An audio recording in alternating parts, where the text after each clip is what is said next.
सुसमाचार अध्याय 4। फिर यीशु पवित्र आत्मा से भरा हुआ यरदन से लौटा। वो 40 दिन तक आत्मा के सिखाने से जंगल में फिरता रहा और शैतान उसकी परीक्षा करता रहा। उन दिनों में उसने कुछ न खाया। जब वे दिन पूरे हो गए तो उसे भूख लगी और शैतान ने उससे कहा, यदि तू परमेश्वर का पुत्र है तो इस पत्थर से कह कि रोटी बन जाए। यीशु ने उसे उत्तर दिया, लिखा है, मनुष्य केवल रोटी से जीवित न रहेगा। तब शैतान उसे ले गया और उसको पल भर में जगत के सारे राज्य दिखाए और उससे कहा, मैं यह सब अधिकार और इनका विभव तुझे दूंगा, क्योंकि वह मुझे सौंपा गया है और जिसे चाहता हूँ उसी को दे देता हूँ। इसलिए यदि तू मुझे प्रणाम करे तो यह सब तेरा हो जाएगा। यीशु ने उसे उत्तर दिया, लिखा है, तू प्रभु अपने परमेश्वर को प्रणाम कर और केवल उसी की उपासना कर। तब उसने उसे यरूशलेम में ले जाकर मंदिर के कंगूरे पर खड़ा किया और उससे कहा, यदि तू परमेश्वर का पुत्र है तो अपने आप को यहाँ से नीचे गिरा दे, क्योंकि लिखा है, वो तेरे विषय में अपने स्वर्गदूतों को आज्ञा देगा कि वे तेरी रक्षा करे, वे तुझे हाथों हाथ उठा लेंगे। ऐसा ना हो कि तेरे पांव में पत्थर से ठेस लगे। यीशु ने उसको उत्तर दिया, ये भी कहा गया है कि तू प्रभु अपने परमेश्वर की परीक्षा न करना। जब शैतान सब परीक्षा कर चुका तब कुछ समय के लिए उसके पास से चला गया।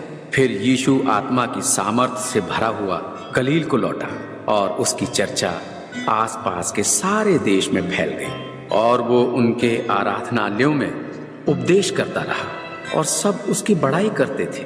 और वो नासरत में आया जहाँ पाला पोसा गया था और अपनी रीति के अनुसार सब्त के दिन आराधनालय में जाकर पढ़ने के लिए खड़ा हुआ।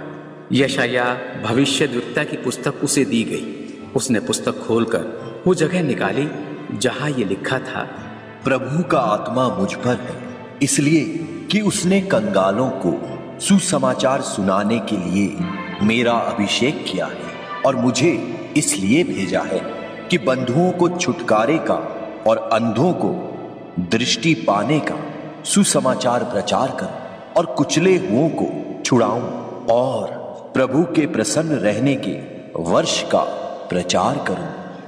तब उसने पुस्तक बंद करके सेवक के हाथ में दे दी और बैठ गया। आराधनालय के सब लोगों की आंख उस पर लगी थी। तब वो उनसे कहने लगा, आज ही ये लेख तुम्हारे सामने पूरा हुआ है।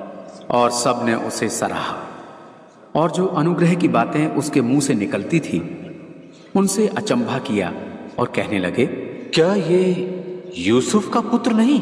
उसने उनसे कहा, तुम मुझ पर ये कहावत अवश्य कहोगे, हे वैद्य, अपने आप को अच्छा कर। जो कुछ हमने सुना है कि कफरनहूम में किया गया है उसे यहाँ अपने देश में भी कर। और उसने कहा, मैं तुमसे सच कहता हूँ, कोई भविष्यद्वक्ता अपने देश में मान सम्मान नहीं पाता। और मैं तुमसे कहता हूँ, एलियाह के दिनों में जब 3.5 वर्ष तक आकाश बंद रहा, यहाँ तक कि सारे देश में बड़ा अकाल पड़ा, तो इस्राएल में बहुत सी विधवाएं थीं, पर एलियाह उनमें से किसी के पास नहीं भेजा गया।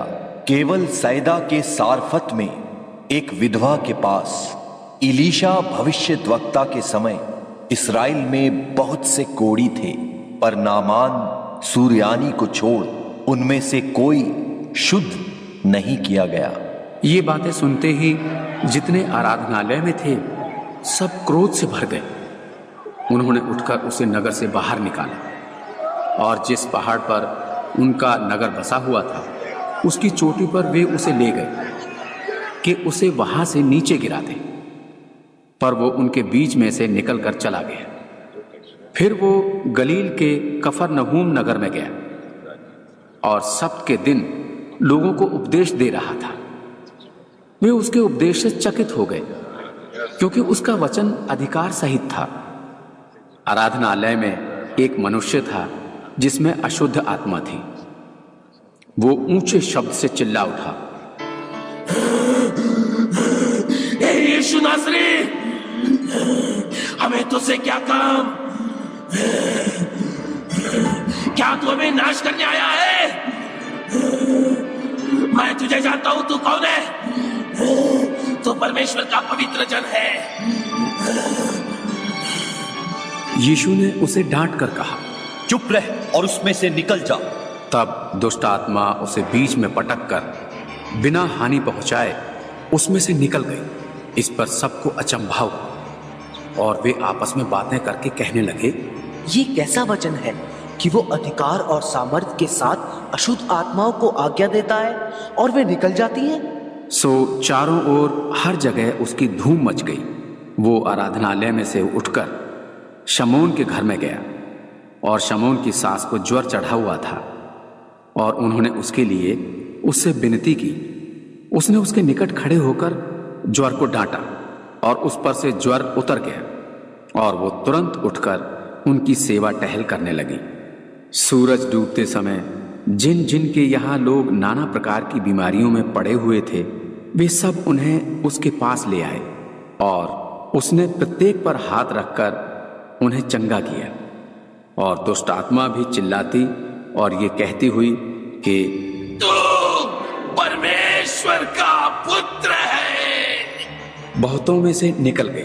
पर वो उन्हें डांटता और बोलने नहीं देता था, क्योंकि वे जानती थी कि ये मसीह है। जब दिन हुआ तो वो निकलकर एक जंगली जगह में गया और भीड़ की भीड़ उसे ढूंढती हुई उसके पास आई और उसे रोकने लगी कि उनके पास से ना जाए।